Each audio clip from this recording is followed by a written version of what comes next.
Gruesome Hertzogg, my very special guest today, is a beautiful young lady. Her name is Shelley Boozer. How you doing, Shelley? I am great. Thanks for coming on. Thanks for having me. I just want to say one thing. I really enjoyed the conversations that we had up until this interview. It was fun. Okay. Anyways, what we can start with is you played a blonde cannibal in a movie called Blood-Sucking Babes from Burbank in 2006. Now, I sure did. Now, I haven't seen this movie. Do you want to explain to listeners exactly what it is about? It's about this archaeology student who they dig up like this cursed jewel box in the Burbank Mountains, and this jewel box happens to turn the females into bloodthirsty cannibals, and then they eat all the guys for dinner. Wow. For dinner. And that was directed by Kirk Bowen. Yeah, written and directed by Kirk. Yes, and Kirk. He does a lot of those type of films. And he must have had a bad dream or something. Think of this one. I know. Well, actually, that was actually my first. I want to say that was my first IMDb credit, and I found that casting on Craigslist. Oh, when really? I got to LA. No kidding. No kidding. And I actually played. He needed a girl with the blonde hair because I think the lead girl with the blonde hair, like, she had to stop filming for some reason, and he needed a body double for her. Oh, okay. So, in one of the scenes, it was, like, kind of in the parking lot where she gets killed or she's on the ground. That's actually me. Oh, okay. But that's me. And then he also gave me this other part where, I turn into a cannibal and I bite this guy's hand off. Damn. You hungry? Yeah. I was hungry. Damn it. I actually really was hungry while we were filming.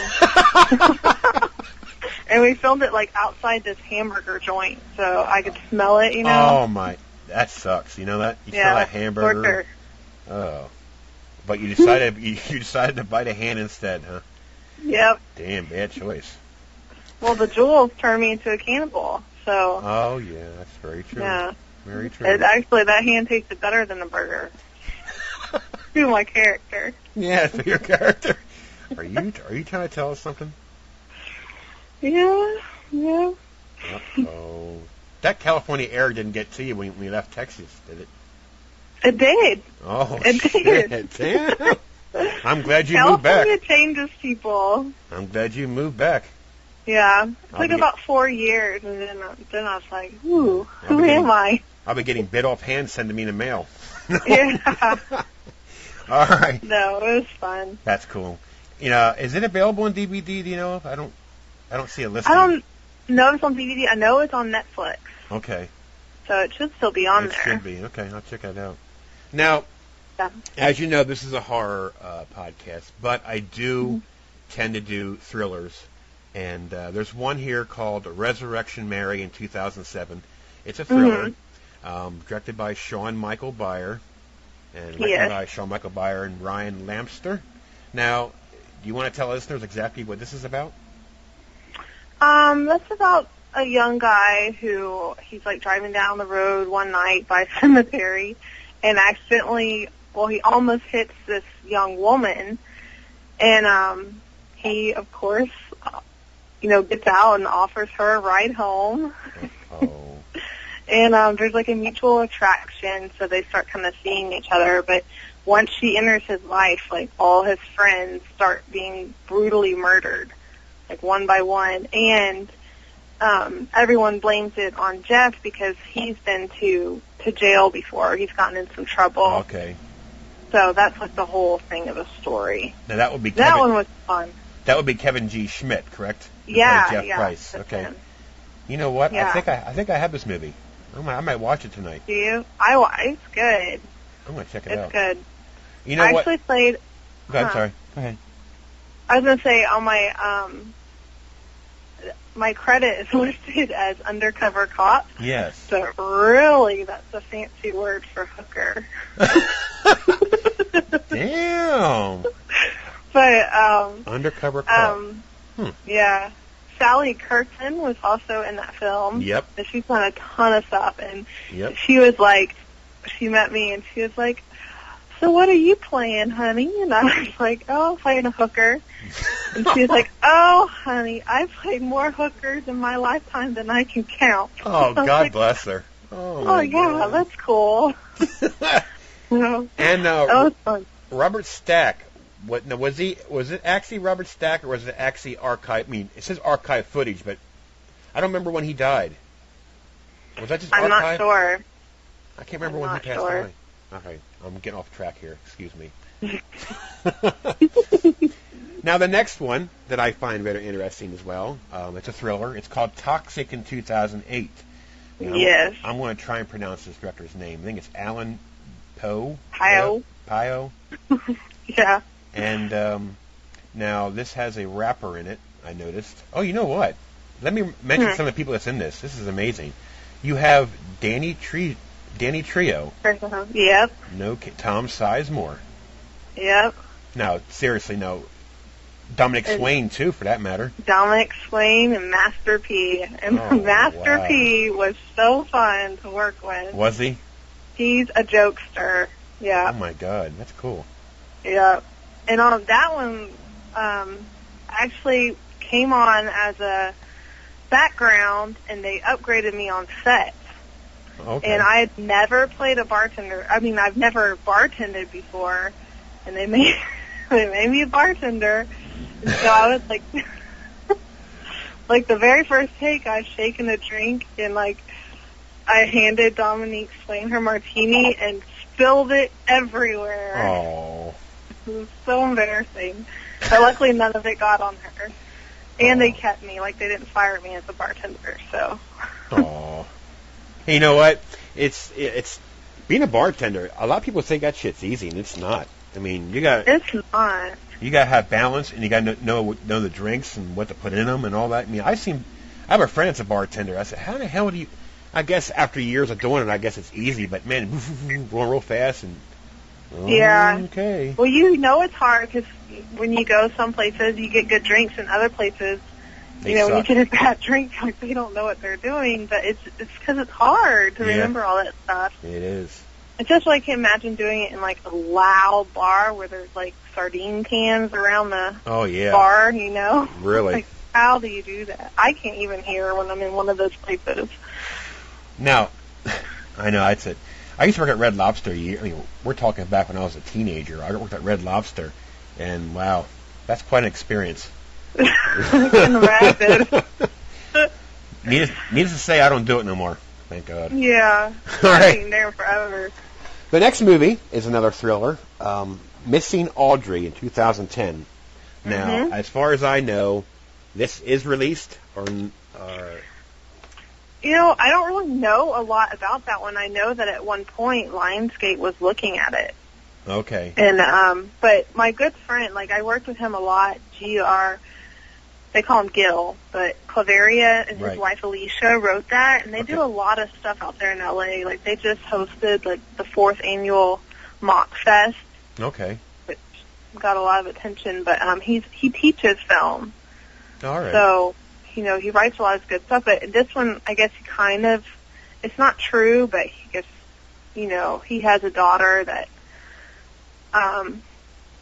like in the film, his daughter goes missing, and he just gets crazy obsessed with getting her back. Okay.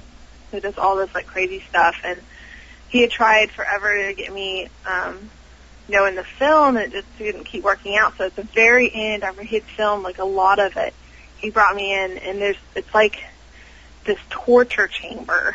Oh, my God. And, and he wraps the victims in saran wrap. And when I filmed, he had me on this, like, contraption, like, those back things that you flip upside down? Yeah. Therapeutic? That's what I was on. Oh, my God. Wrapped in saran wrap and then screaming at the top of my lungs. So that was a very interesting one to film. Oh, wow. The funny part about it is when you run a horror podcast, I mean, a lot of people don't think that there's just as much, gore in some thrillers than, what I mean? Oh, totally. You look for titles like, oh, it's a horror movie. Okay. You don't have to say horror in order to be bloody. And I'm finding that out now that I'm starting to, start looking into thrillers also, because you never know what the hell you can find in there either. Right. Now the next one, which I'm dying to see, but obviously it's just completed, and I don't know when it's going to be available. But Reinfeld the Undead in 2010. Yes. Directed by Bobby Williams.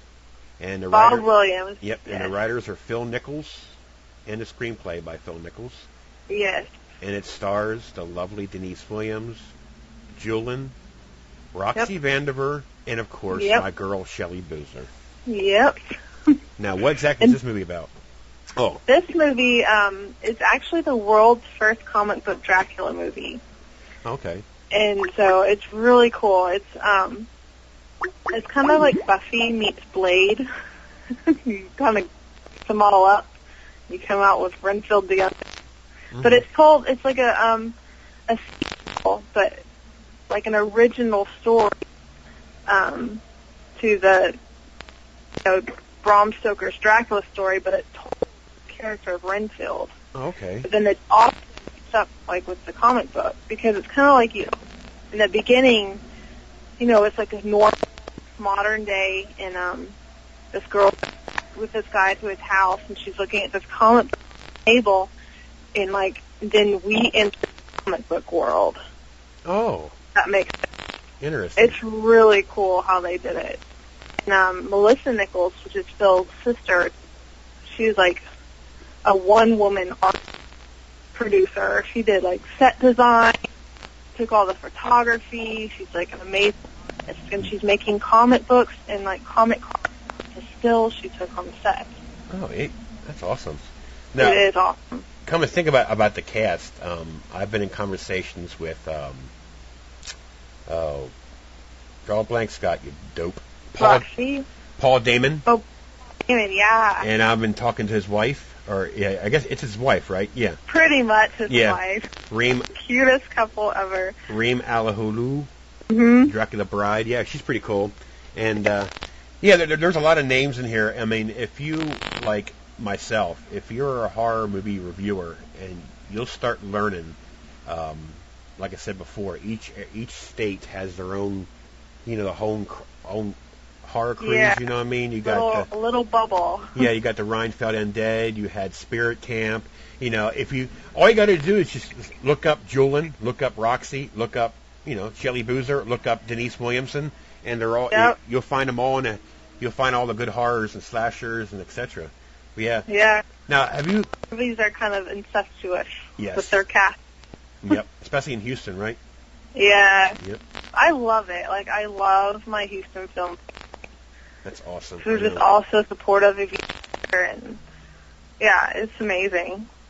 It's something I didn't have when I was in LA. Yeah, see, when you told me that you moved out there, I guess you have family out there, right? Yeah, and my in-laws. Right, and I was thinking, see, a lot of people think that if you go to California, chances are you probably can find some work when you're a young actress or in the business for, a short amount of time, but you have a lot more people to battle for roles when you go out there. Am I correct? You certainly do. That's what I thought. Now, of course, when you go home, basically, from what I understand, I'm not, obviously you know it more than I do, but from what I understand is from doing interviews with Roxy and people like that there, and talking to Carrie Beyer and Todd Jason Cook, you get this sense where, when you do one horror movie in Texas, okay, chances are you probably end up getting another one with the same amount of crew, and it seems like you got less of a challenge, because if you already did a good role in one of them already, it's easier, to get back into another one. But I do want to I'm going to try my best. Gruesome Hertzogg, right now, is going to say he's going to try his best to get to Texas next year for the horror conventions. I'm holding that. I'm going to try. That would be awesome. And hopefully by then, I'll get a design made up. I'm going to try and make my own shirts, Gruesome Hertzogg shirts, and just I don't want to tamper with it. I'm going to try it out and see how it goes. What the hell, Yeah. So well, I'll be the first to buy one. Thank you. I'll have all my Christmas shopping done next year. There you go. Awesome. Now, perfect stocking stuffer. Yeah, it would be. Well, it depends what size you're buying, though. If it's an extra large, it's really going to be a stocking stuffer. But anyways, one more movie I'm going to talk to you about. It's not a horror, but it's a comedy. But I'm going to be fair here. You're in a comedy called Up and Down. It's in post-production for 2011, and you played the gold digger girl. I did. And if you want to, you can talk about it. That'd be cool. Well, that movie is interesting because it's all of the action takes place pretty much in the elevator. And it's such a great written script because of all the characters in it. Like, it's this one guy, and he's a struggling actor himself, and he falls for this one girl. But it's like the story just shows all these different characters coming in and out, like people going to a New Year's Eve party, this like clown festival, seeing an elevator full of like clowns and stuff. Really? Yeah. And that was actually my very first make-out scene on film. No kidding. No kidding. And I am into, because it takes place at this hotel, and I meet the brother of the guy who owns it. So me being a gold digger, I'm like finding out like that he half owns the hotel or whatever, and that's when like I'm really into him, and I just go for the prize. Now I'm going to ask you a question, okay? Okay. Now, and we will find out if Roxy actually listens to my podcast interviews, okay? Okay. Now, when you played the gold digging role for this movie, okay? Yeah. Did Roxy get jealous? I don't know. I didn't know Roxy yet. Oh, you did? Roxy at the Renfield rap party. Okay. We were Facebook friends before that. Right. That's when we finally graced each other's presence in person. I just had to get her going if she hears it. You know me. I like to have a little fun. You know, interviews are fun if you make it fun. If you make it too serious, then it gets boring. I'm a very energetic, like to have fun. You know, I'm a different interview style. I don't like to be 8,000 questions. Just go with the flow. You know what I mean? But I did watch the Up and Down trailer. That's why I decided to bring that up, because I find it quite interesting. You know, I might be a horror host and for a podcast, but I can watch anything. You know what I mean? Comedies are nice if you're stressed out and you want to laugh your ass off until you pass out. You know, there's quite a few of them. But anyways, yeah. No, that one is in post production, so you don't really know when exactly that's going to be available. Well, it's actually already gone to film. It's won a lot of awards at film festivals, and both it and Renfield went to the American Film Market this past month in Santa Monica. Excellent. Yeah. So we're going to see a lot of Shelley Boozer, huh? Yeah, that was really cool. But my background is actually in comedy. Like, I'm kind of new to substantial horror. Right. So. Now, I'm going to ask you a question now. There's a TV series I never heard of. It's called Craft Lab. You played yourself. Yeah. Now, now, is that a Texas TV series, or is that local? Or? No. Well, the girl who was the host of that show is actually from Texas. She lives in Austin. Okay. Jennifer Perkins, and she's like an amazing crafter. And that's another one of those LA things that, you know, when you're in LA, you get all these random gigs. Okay. So it's a craft show, and I went on and I think I made I painted a graffiti tray plate thing. Okay. Crafty graffiti. And yeah, it was fun, and I made my own T-shirt. And I still have both of them. No kidding. Well, pretty soon you got a Gruesome Hertzogg shirt hanging in your closet. I am. I will. Probably get cobwebs and dust and dirt, but oh well. No. I'm sorry. No, I'll wear it to the gym, because that's where everyone looks at everyone's shirts. There you go. Like, especially in cycling class. Like, I'm staring at the person in front of me. I'm staring at their back the whole time. Okay, so they're going to say, who the hell is Gruesome Hertzogg? Yeah.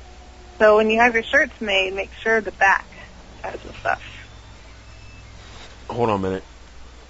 Listeners, Shelley Boozer is 8 months pregnant. She'll be giving birth to her first child. And so, congratulations, Shelley. Thank you. And I'm ready. I'm sure you're excited. I'm so ready. I am excited. And she's actually, I don't know if I told you this, but I'm in another comedy I'm filming this Saturday called Deck Chairs. Okay. And written by Sean Keith Thompson, and I am playing a pregnant lesbian. Oh. And so, after this, like once Riley's born, she's going to actually have a little part in it. Her very first film. No kidding. That's awesome. Start them young in the business. They can learn it. It'll be a lot easier for them. Right? I think so. Of course, I'm not going to press her if, she gets older and can talk and be like, I don't like doing this. My first child was born back in '92 when I was 24. So I know how Daddy's going to be. How's Daddy taking it? Pretty excited? Oh, he's good. Yeah, it's exciting. And especially now that you can actually see the kicks through my stomach. Yep. It's it's real. Yep. It's for real. You can feel it.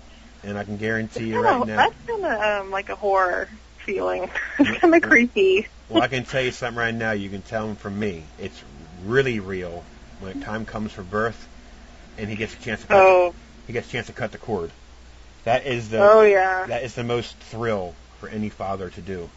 Really? Yep. My first child, my daughter, I couldn't because she was premature, but my son I did, and it's a weird feeling. It's like, it's like obviously the mother gives birth, but the father's contribute is to cut the cord. People, Stacey Davison and Jeremy Sumrall, they're two horror, actors, directors, and I am hoping to work with them soon.